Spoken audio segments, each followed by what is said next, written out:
네, 오늘 시장 흐름이 상당히 좋지 않습니다. 우리 경제 둔화 우려가 지금 커져 있고요. 매크로 환경 점검해 보겠습니다. 장재철 이코노미스트 나와 계십니다. 어서 오십시오. 안녕하십니까. 네, 박사님, 먼저 어제 한국은행이 깜짝 금리 인하 단행을 했는데요. 어떤 점을 좀 주목해서 보셨습니까?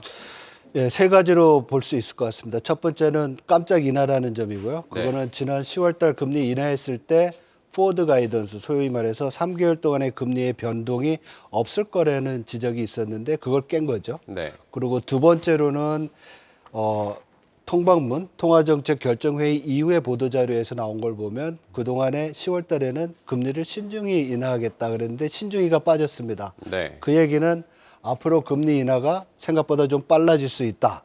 그 결과가 이제 반영된 거겠죠. 11월 달에 인하한 것이.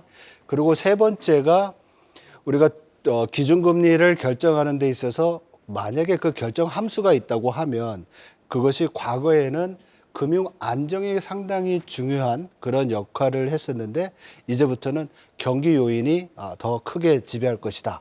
이렇게 바뀐 겁니다. 그래서 기자회견에서 이렇게 보면은 그동안에 문제가 됐었던 금리 인하를 주저했던 금융 안정의 정책, 그동안에 있었던 정책으로 좀 완화가 되는 걸 기대하면서 앞으로 일어날 경제 전망에 있어서 성장률 전망에 있어서의 불확실성 그리고 하방 리스크를 더 강조한 거 아니냐 이렇게 볼 수 있을 것 같습니다. 네, 말씀하신 대로 한국은행이 내년 성장률 전망치를 1%대까지 내렸고요. 경기 부양을 위해서 금리를 더 내릴 것이다. 어느 정도까지 금리를 내릴 거라고 보십니까? 예, 일단 통화 정책의 어떤 기조가 신중한 거에서 신중하지 않은 쪽으로 변했다는 것은 기준금리의 하락폭이 커질 수 있다라는 점이 되겠죠. 네. 그래서 당초에는 예를 들면 내년도에 기준금리를 3번 정도 인하할 수 있었다고 보면 4번까지도 늘어날 수 있는 거고요. 이미 이제 한 번 더 내렸지만은 그래서 제가 볼 때는 2.5%까지 저는 2.75%를 예상했었습니다. 왜냐하면 미국이 금리를 내린다고 하더라도 여러 가지 인플레이션 압력에 대한 우려가 크기 때문에 생각보다 많이 못 내릴 거다. 9월 달 점도표, 연준의 점도표에 따르면 내년도에 4번 내리는 거로 나왔는데 네. 한 3번 정도 저는 가능하다고 봤거든요. 그렇다 보면 한국은행도 그 비슷한 정도의 그 인하가 있을 거라고 봤지만 요번에 이제 만약에 이것이 한국은행이 금리를 좀 더 내린다고 하면 또 추가적으로 한 2.5까지는 가지 않을까 이렇게 보고 있습니다. 그래서 한 번 더 내릴 거로 보는데 가장 큰 이유는 뭐냐면 이번 통화정책 결정에서 기준금리를 내리면서 경제 전망을 수정했잖아요. 네. 올해 전망치를 2.4에서 2.2로 내렸고 내년도를 1.9로 내렸어요. 2.1에서 2.9로. 그래서 각각 0.2%포인트씩 내렸고 또 소비자 물가도 0.2%포인트씩 내려서 성장과 물가가 다 생각보다 낮은 그런 전망을 한 거죠. 네. 거기다가 2026년의 성장률을 2025년에 1.9에서 1.8로 한 단계 더 낮췄어요. 이러한 점은 한국 경제가 기조적으로 이제 더 저성장에 갈 수 있는 그런 상황을 예상하고 있는 상황이기 때문에 금리 인하 폭이 과거보다는 좀 더 커야 되지 않겠느냐 이렇게 볼 수 있는 거죠. 네, 예상보다 경기가 더 안 좋을 거로 예상이 되기 때문에 금리 인하 폭이 더 커질 수 있다라는 점을 짚어주셨습니다. 트럼프 2기 정책에 대한 불확실성도 지금 우리 시장에는 반영이 돼 있고요. 특히 칩스법 전면 재검토하겠다라고 지금 트럼프가 공언하고 있는데 칩스법 폐기 우려는 먼저 어떻게 보십니까?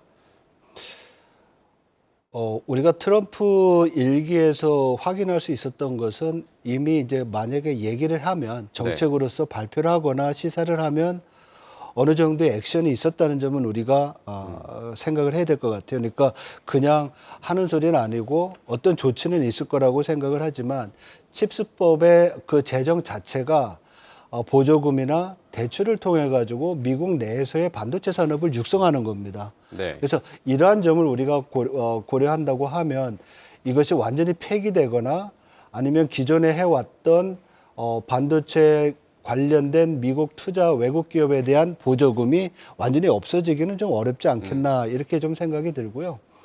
하이닉스도 그렇고 삼성도 그렇고 각각 4조 달러 아니면 64억 달러 정도의 보조금을 받는 거로 예상하고 있는데 네. 이 규모가 좀 줄어들 수는 있겠지만은 그래도 좀 지속이 되지 않을까. 지금은 이렇게 조심스럽게 생각해 봅니다. 그래서 이러한 부분은 사실은 우리 뭐 산업도 그렇고 정부도 그렇고 미국과 조율을 해 나가면서 좀 유동적으로 분석하고 전망해야 되지 않겠나 이렇게 봅니다. 그래서 기본적인 전제는 미국의 반도체 산업을 발전시키기 위한 것이기 때문에 완전 폐지까지는 가지 않겠느냐 이렇게 보고 있습니다. 네, 칩스법 보조금이 완전히 없어지기는 어려울 것이다라고 짚어주셨고요. 관세에 대한 우려도 지금 큰 상황인데요.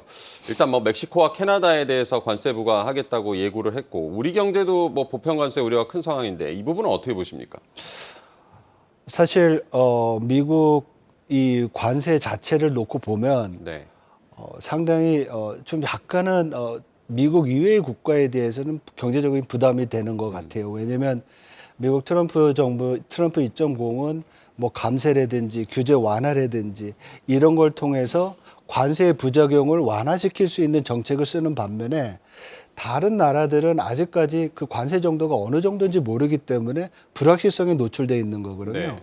그리고 일부 분석에 따르면 보편 관세가 10에서 20% 정도씩 모든 나라에 적용된다고 하면 각 주요국의 성장률이 0.4%포인트씩 낮아질 수 있다는 겁니다. 네. 이런 점을 고려한다고 그랬을 때 우리 한국은행이 내년도 성장률 전망한 1.9%에도 하방 리스트가 있는 거겠죠. 그래서 이런 부분이 있고 더 중요한 것은 그동안 세계 경제를 좀 지탱해 왔던 중국이 보편 관세뿐만 아니라 60%의 어떤 고율 관세를 부과받게 된다고 하면 중국의 경제 성장률이 많게는 거의 한 2.4%포인트까지 떨어질 수 있다는 분석도 있거든요. 네.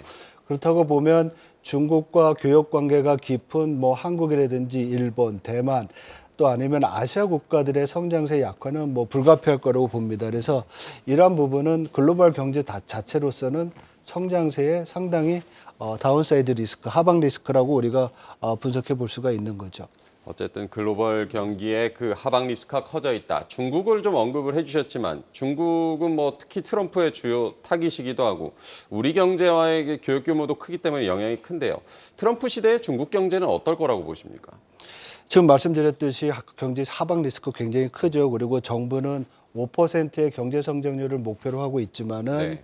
이거를 달성하기 위해서는 지금 부진한 내수를 먼저 부양시켜야 될 필요가 있습니다. 그렇지만 올해 9월부터 상당히 많은 종류의 중국 당국이 소위 이제 경기 부양책이라고 우리가 얘기하는 조치들을 발표를 했는데 네. 사실 이러한 조치들은 그동안 중국 경제의 구조적 문제를 해결하기 위한, 즉 지방 정부의 부채라든지 부동산 시장의 부진 문제라든지 이러한 것들을 해결하기 위한 조치로 우리가 해석해야 될 것 같아요. 그래서 이러한 것들이 어느 정도 올해 조치로서 좀 완화가 된다고 하면 내년도에는 본격적으로 이 트럼프 2.0에 따른 부작용을 완화시키고 또 보완하기 위해서 경기 부양책이 나와야 될 거로 봅니다. 그래서 소비와 투자를 늘릴 수 있는 부양책이 나올 거로 예상이 되는데요. 이것을 우리가 지금 12월에 있을 중국의 중앙경제공작회의에서 내년도 경제정책을 디자인하면서 좀 시사하지 않을까 이렇게 보고 있어서 12월에 중국의 중앙경제공작회의의 그 진행 상황을 우리가 봐야 될 것 같습니다. 그리고 만약에 부양책이 나온다고 하면 과거에도 이러한 상당히 부진한 경기를 살리기 위해서는 GDP의 10% 정도의 부양책이 필요했다고 합니다.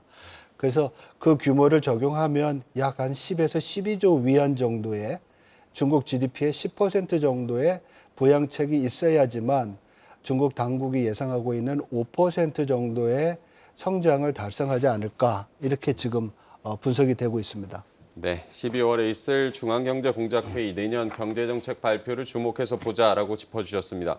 최근에 뭐 다른 나라도 어렵지만 미국 경제 지표들은 좀 견조하게 나오고 있고요. 10월 근원 PCE 물가 보면 둔화세가 좀 정체된 분위기인데 트럼프 정부 출범하면 물가 상승 압력 더 커질 것이라는 뭐 우려도 있었고요. 물가 지표 어떻게 보시고 계십니까?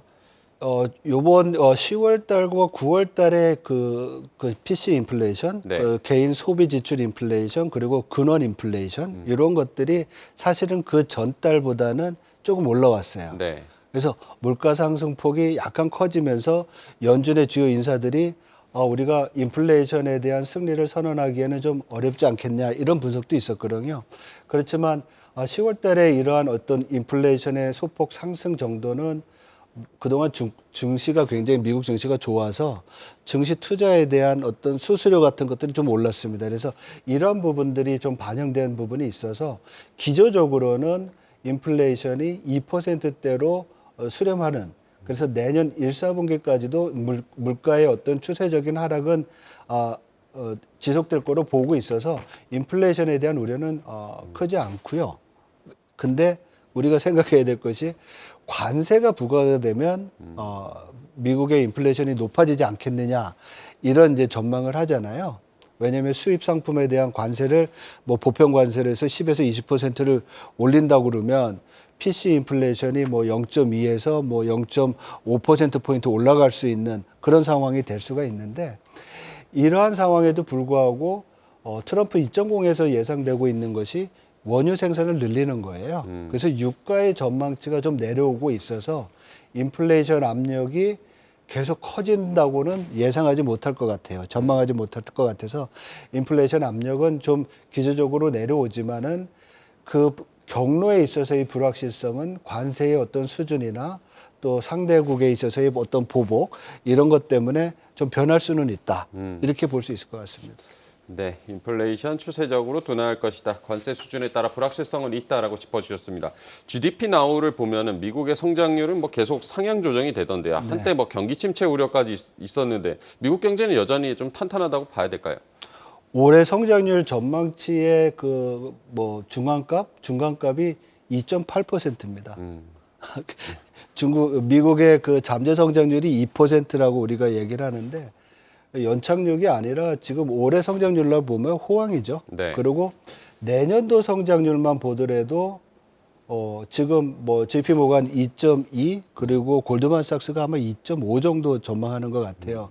그러니까 외국 IB들의 내년도 경제 성장률 전망치도 우리가 뭐 트럼프 리스크라고 얘기를 하지만 아직까지는 2% 잠재 성장률을 상회하는 그런 모습을 보이고 있습니다. 그래서 연착륙이 아니라 그냥 소위 말해서 미국의 예외주의, 다른 나라는 모르겠고 미국 경제만 좋은 US exceptionalism, 예외주의는 내년에도 계속 지속이 될 거다. 이렇게 보고 있습니다. 네, 미국의 예외주의는 내년에도 지속이 될 것이다.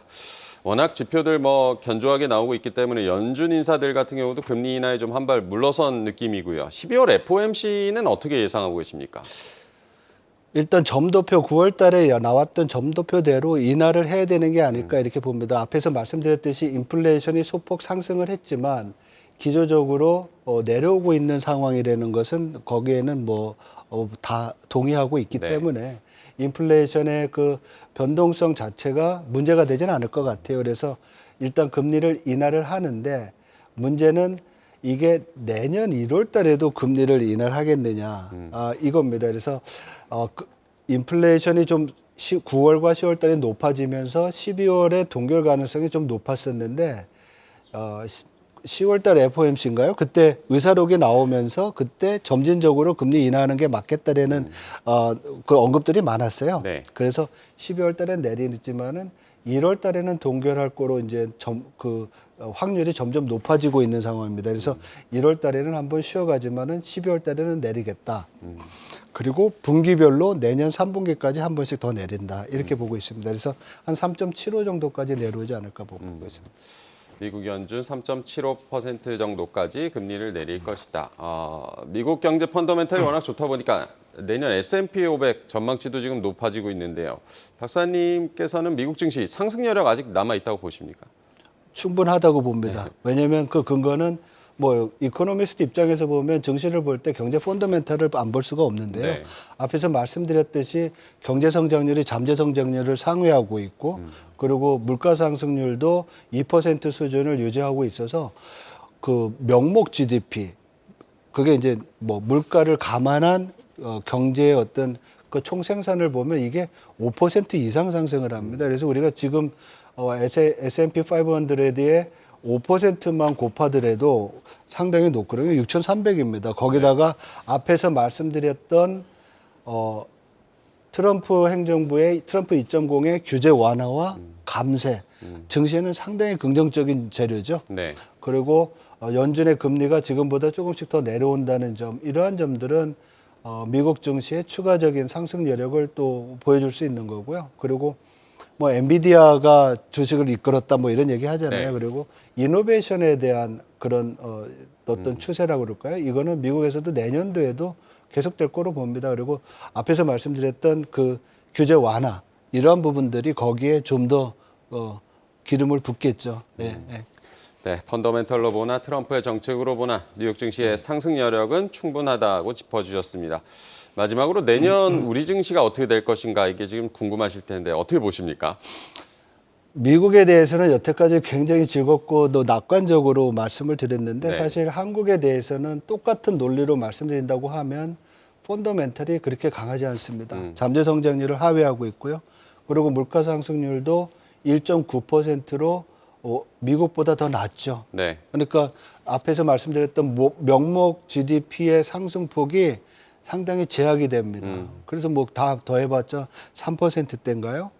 그렇다고 보면 이것이 우리가 코스피 지수나 뭐 코스닥 지수에 적용한다고 해도 지금보다 여력이 그렇게 크지 않습니다. 그리고 말씀드렸듯이 트럼프 2.0의 보편적 관세가 한국뿐만 아니라 뭐 중국까지도 반영이 된다고 하면 아직까지 우리가 경제 성장률에 반영하지 못한 부분을 생각을 하면 다운사이드 리스크가 있겠죠. 그래서 지금 경제 전체를 놓고 보면 내수도 안 좋고 수출에 대한 전망도 안 좋습니다. 그렇지만 수출 부분에 대해서는 정부가 할 수 있는 부분이 없어요, 별로. 내수 부분의 진작을 위해서 정책의 변화가, 기조 변화가 필요하다고 보고요. 그래서 제가 볼 때는 여러 가지 불확실성을 봤을 때 통화 정책이 내년 상반기까지는 금리 인하로 거시 정책을 주도하지만 하반기 이후에는 재정이 좀 더 본격적인 역할을 하면서 성장률을 높여주는, 그래야지만 또 경제 심리가 개선이 되고 또 지수도 올라갈 수 있는 여력이 있지 않을까 이렇게 보고 있습니다. 네, 결국에 뭐 통화 정책은 먼저 나섰는데 재정 정책도 중요하다는 점으로 받아들이면 되겠습니다. 오늘 장재철 이코노미스트와 얘기 나눠봤습니다. 고맙습니다. 네, 고맙습니다.